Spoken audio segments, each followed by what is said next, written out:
Coming up this week, I discuss the A, B, C, D, E, F for G routes going to Hawaii.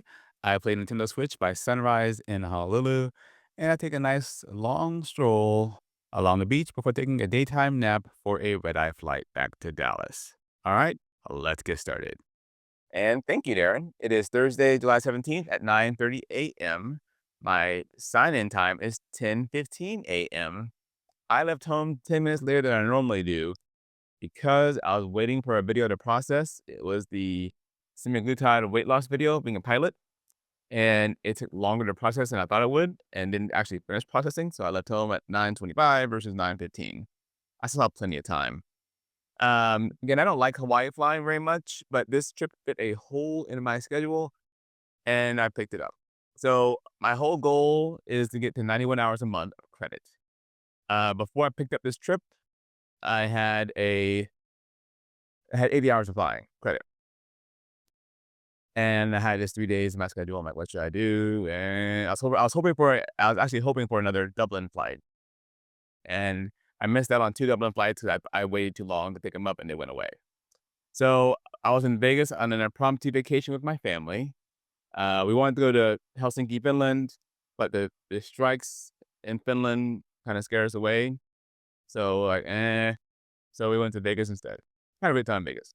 I'm in Vegas. I'm like, well, I have this whole month schedule. I need to get to 91 hours. There's a Honolulu trip. We had 2 Honolulu trips open, actually. One leaving on Wednesday, one leaving on Thursday. And I thought too long on Monday, and the one on Wednesday went away. I'm like, well, all right, fine. They have a trip open on Thursday. Same trip, but now I get back on Saturday versus get back on Friday. Fine.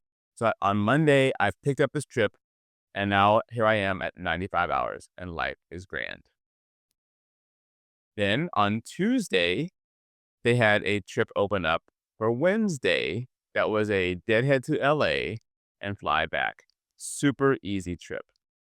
I would have done that versus Honolulu, but by the time I opened up, I was like, yeah, whatever. Anyways, I picked that up as well. So I went to, I was supposed to go to LA Tuesday night, come back on a Wednesday afternoon.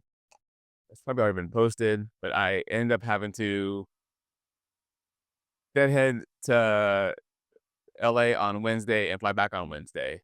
2 legs in one day. Oh, the horror. So I got back late last night. We got to the gate around 8 p.m.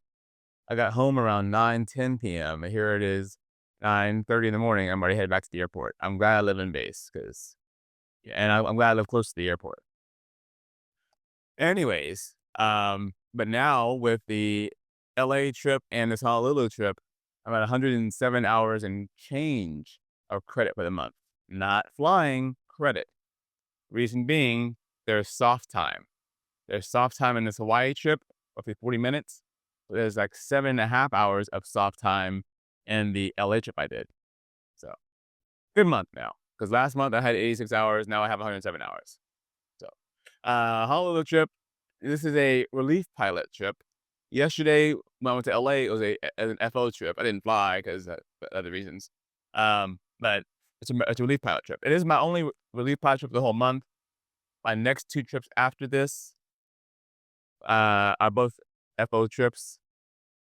I can say my next trip is going to be Barcelona because by the time it's posted, I'll already be back.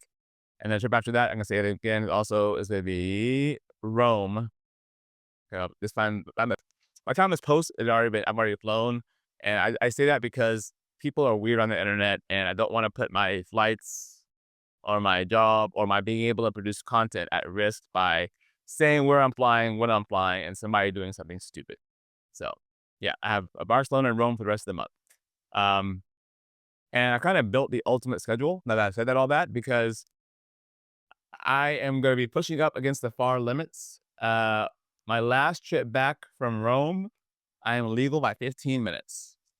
Meaning, if I go over block by 15 of actual flying by 15 minutes between now and that last flight, I will be illegal to fly back from Rome.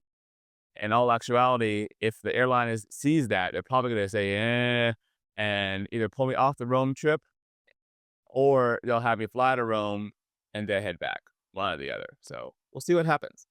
But this Honolulu trip, the captain I've flown with once before, according to my app, we flew to London together last year. the first officer, I flew with him before, but at a previous airline at my regional. Um, so see if he remembers me or not. I remember names very well, and faces decently, not names and faces. So I might remember who you are, but forget your name. But if I see your name, I'll remember your name. Anyways, easy trip, right? The flight there is all daytime. We leave at 11:15. 6.5 hours later, we're in Hawaii this evening, this afternoon there. We do have 2 jump seaters. I'm gonna be using the chair, not the bunk, because I'm not gonna sleep on a daytime flight. It's not for me.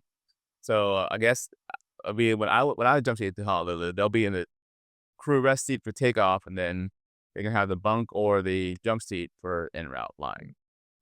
But let's get to Honolulu. I am gonna park in the north lot this time, um, not my south lot since we're leaving from Terminal A, and we'll probably come back to Terminal A since it's a domestic-only flight. And also, I want to go to Terminal A to see if I left my microphone on the ground in Terminal A because I don't have it, and it's $100, and I wanna find it. I am using a backup microphone right now, so it'd be nice to be able to find it. But let's head up to the north side of the airport and get this trip started. Alright. Again, this is a daytime flight, so I'm not really sleepy. I'm just kinda chilling in my crew rest seat on the way to Honolulu, watching some Dig Nation, playing some Nintendo Switch. And just keeping track of the flight, I went up front just past LA. And there's no need to sleep. Some people do sleep, but there's no need to sleep when it's 11:30 in the morning, right? So I did take a small nap, but beyond that, I wasn't that tired heading over to Honolulu. So I came up front after my break. We were level at 38,000 feet, and we were actually over the ocean, headed toward Fiki.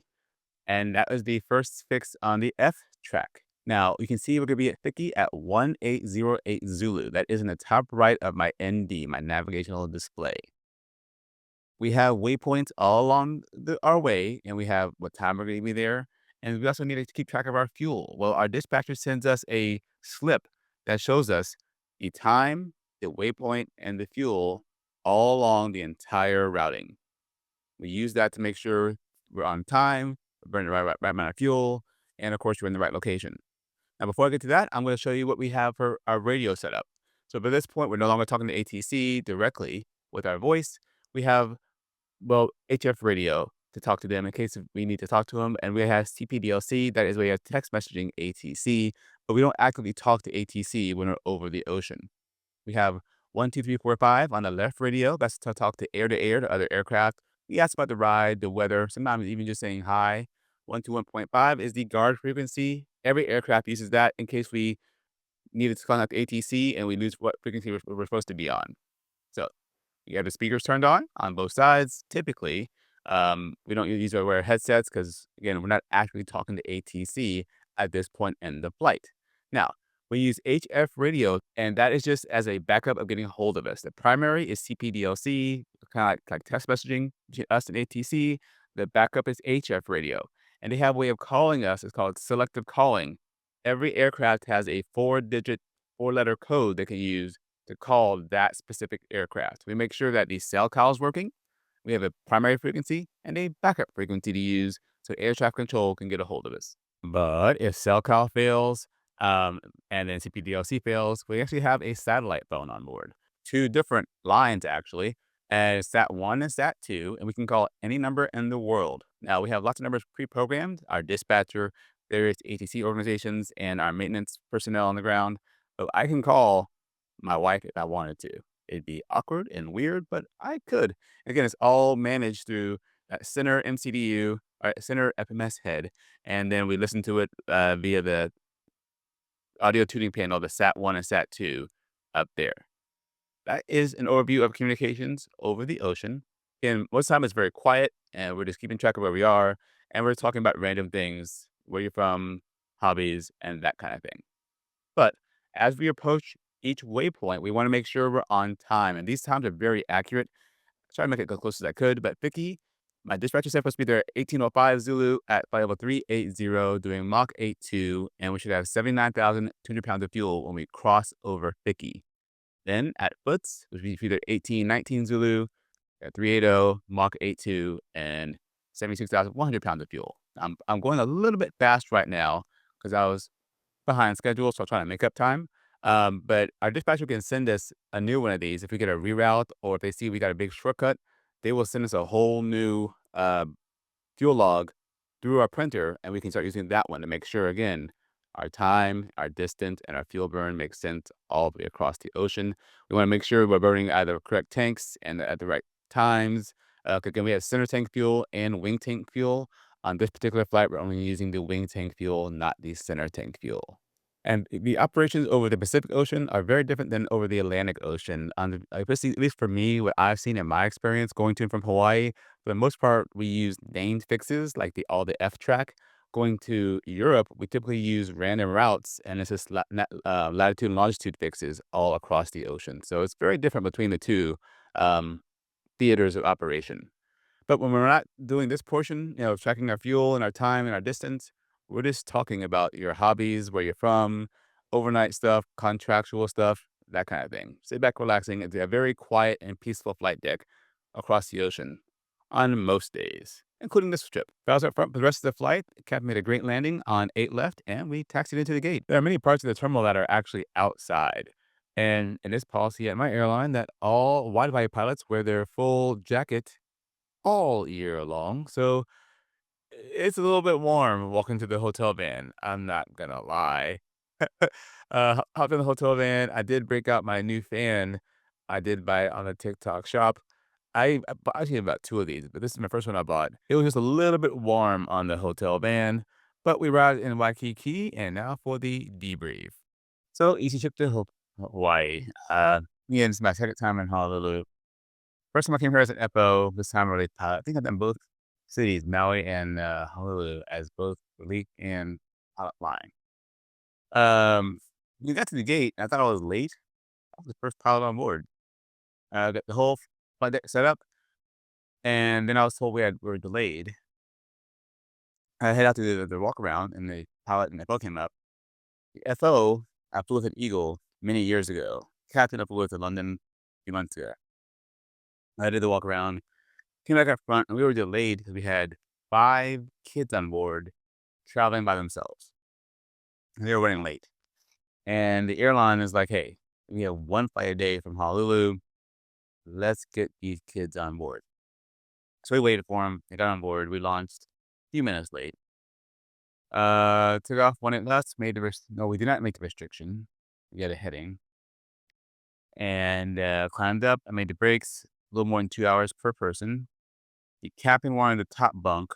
Me and the FO wanted the seat. I had the first break, went back to the seat, and, it's 11:30 in the morning, noon. I didn't want to take a nap. So I got my comforter and I got my pillow, and I got comfy. Watched some YouTube, played some Nintendo Switch, and just chilled. Think about a 20-minute nap.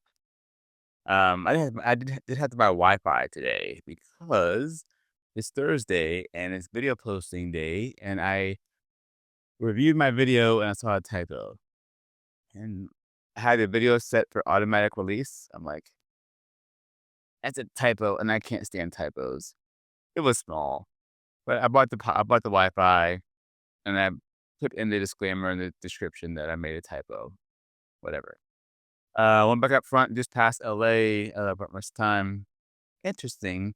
The captain flew a leg here, but he wanted the last break.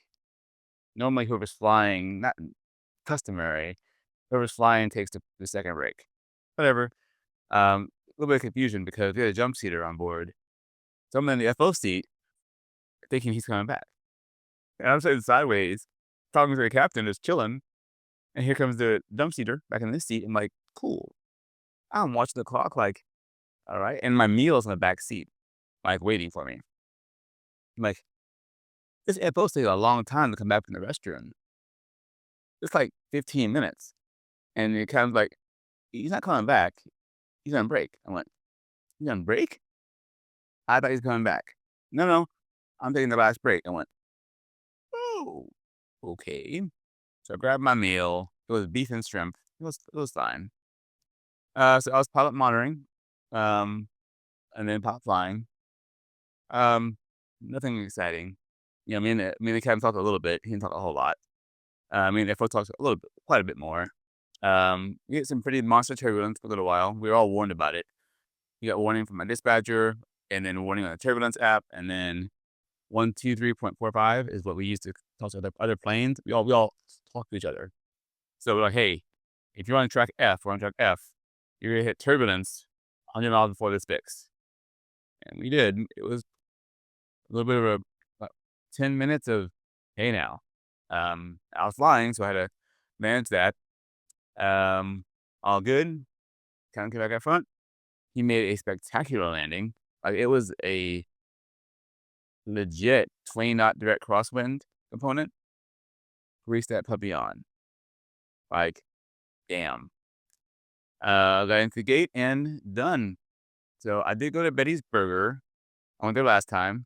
I was here 11 months ago. I didn't get sick. They did give me a coupon. So when I come back in 11 months, I get 10% off. It says it expired, but I'll take it. It's fine. It's a good burger. It's really a good burger. But it's now 5:35 in the afternoon. It's been a while. I've been here a while. And I'm going to go to bed. Because at home, it is 10:35. What this means is I'm going to wake up about 7 hours from now. About 2 in the morning. Yeah. 1 in the morning. It's 5:35. But 2:35 in the morning. And I'm just going to be up, and I'm going to edit my video about my weight loss. And just stay on Dallas time. So. And not my favorite kind of flying, Hawaii flying. Don't really care for it. The red-eye back is just not so good. But it fit the hole in my schedule. So it is daytime, but I am going to bed. So talk to you in a little bit. And I did wake up in the middle of the night, woke up on my video, watched Netflix. When the sun came up, I went out on the porch and watched some This Car Pod, played some Nintendo Switch, and then I started walking. I did notice this crazy line forming early in the morning, and they were there all day long. I think it was for the Stussy store. I didn't know that was still a thing, but people are in line all day long. Like, yeah, in Honolulu, this is how they spent their vacation. Of course, I didn't go in the ocean, so I can't really judge them too much. But I walked several miles up and down the coast, appreciating the ocean, not going inside. Again, beautiful day in Honolulu. And I do prefer Honolulu over Maui only because there's more shopping as far as there's more food options for the Honolulu overnight than there are for the Maui overnight. The Maui overnight, in my opinion, is more chill. The Honolulu is just more like any other city, really. It's just crazy expensive. But went for a nice walk, and then I stopped to kind of discuss my afternoon. And good morning. It's currently 8:25 a.m. local. I've been awake for about 7 hours now. That's good because I'm gonna go to bed soon. We leave at 5 in the afternoon, right? Which is 10 p.m. Dallas time. So that for 1 in the morning. I did edit the video for my semaglutide, which you've probably seen by now, and watched YouTube, watched some TikToks, played some Nintendo Switch 2, made oatmeal in the room. I still carry a reasonable bowl and oatmeal like I did in my RJ days. Uh, Made coffee in the room because I want some coffee, and wait for the sun to rise. So here's what it is. About 2 miles into my walk. So gonna walk 2 miles back to the hotel. And then here's the issue though, right? So we leave at 5. That's the first time, 5:30 something, right? Well, I want to have a nap before we leave. I want to have lunch before we leave. Well, I want to go to bed before noon, around 11-ish. And the problem is there's not much open for lunch around 11 in the morning. From my last time I was here. So I will see what I can find for food that is decently worth eating. I can't find any stupid taro bread, the purple bread. I don't know why. It's not in this Waikiki part of Honolulu. Very annoying. But I'm going to finish my walk. Again, nature's toilet is wasted on me. Yes, it's beautiful to look at. It's beautiful to listen to. But I have zero desire to walk around in nature's toilet. And I'm also allergic to sand.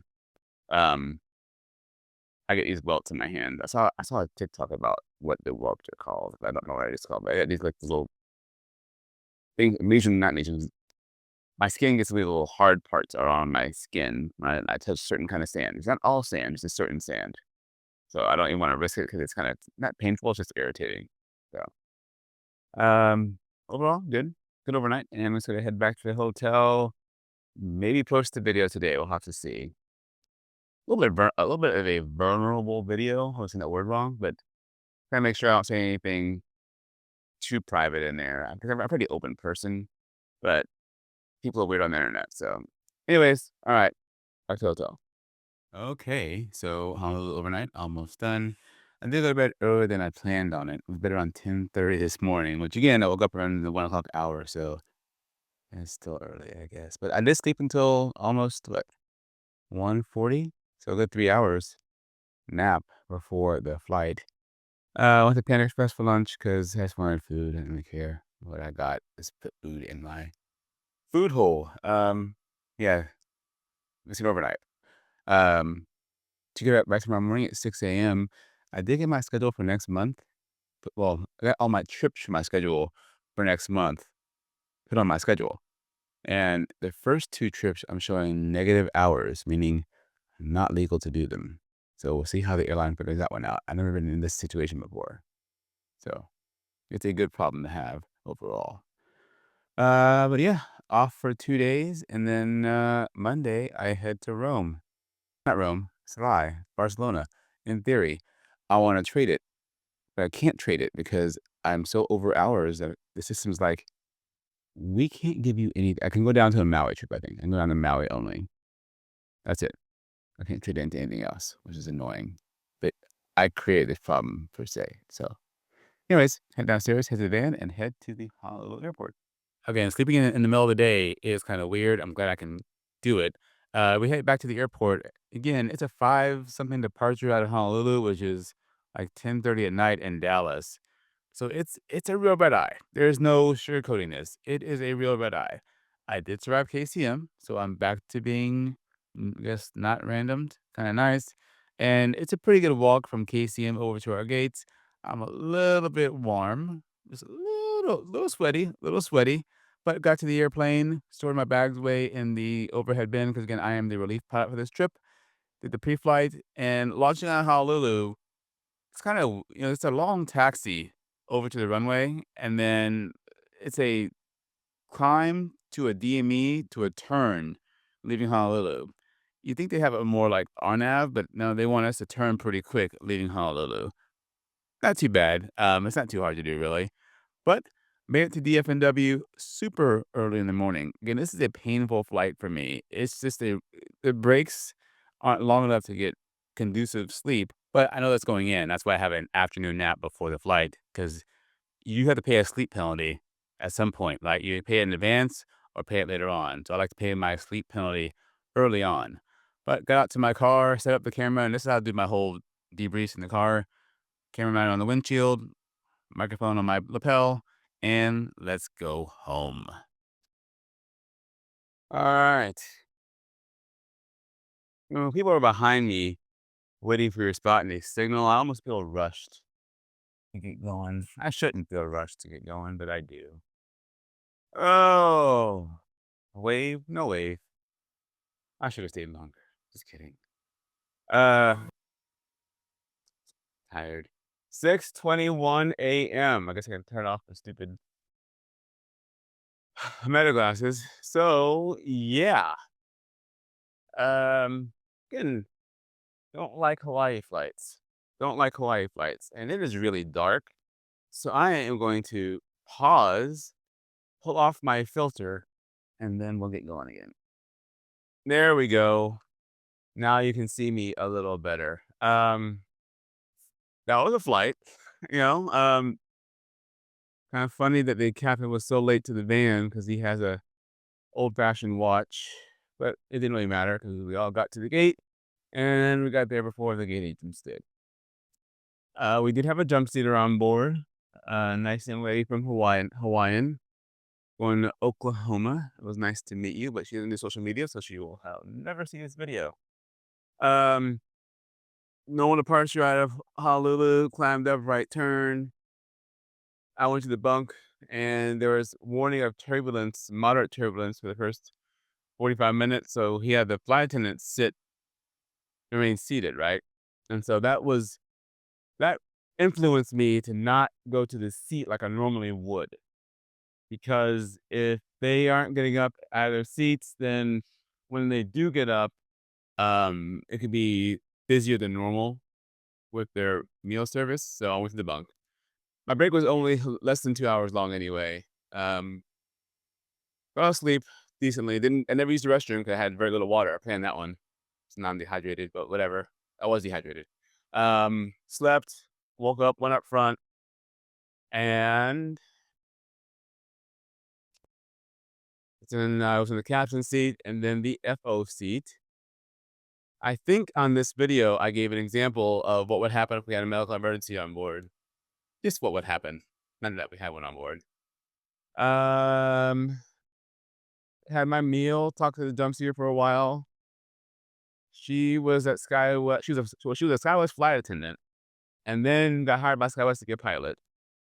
So I believe she was a FON captain at SkyWest, and then got picked up by Hawaiian shit during the COVID craziness when everybody was hiring left and right. And yeah, very nice young lady. Smooth flight for the most part. Got in here and headed home. We got here. So we left 4 minutes early. Got here like 12 minutes early, I guess it was. And so on my Rome flight at the end of the month, I was only legal by 12 minutes. Now I'm legal by like 30 minutes. So we'll see what happens in my next flight to Barcelona if I go over or not. I know I'm already illegal for my first flight or two in August. But I am way more exhausted than I am when I do European flights. I am. It's just I think it's the shorter breaks we get. Yeah, because even when we left Hawaii at 5:30 p.m., I was 10:30 p.m. Dallas time. Yeah, and so I guess it's early departure too, because none of the flights from Europe leave at that hour. They leave later in the evening, Dallas time anyway. So whatever. But I shortened this video now, so I'll send it over to Darren to wrap it all up. All right. Again, Hawaii flights are not my favorite. They're fine. This one fit a hole in my schedule, so it worked out for me. Why don't I like Hawaii flights? Well, one, it's a 3-day trip, right? And I can either be paid $15.45 to go to Hawaii or like 19 to 20 hours to go to Europe. And I personally, myself, I am less fatigued and tired after a European trip than I am for a Hawaii trip. It's time of day, it's the length of rest, that kind of thing. It's fine. Again, the flight there is all daytime. It's just a red eye back. It's a little bit rough for me. As far as my compensation goes, is paid $15.45 again. I was paid $47.96.51 on my hourly wage. You can see my per diem and my international pay on the screen. We get international pay, of course, because at my airline, if you go more than 162 nautical miles offshore, that is international pay. My name is Darren. I am a dad. I am an airline bot. I'm a husband of a scientist.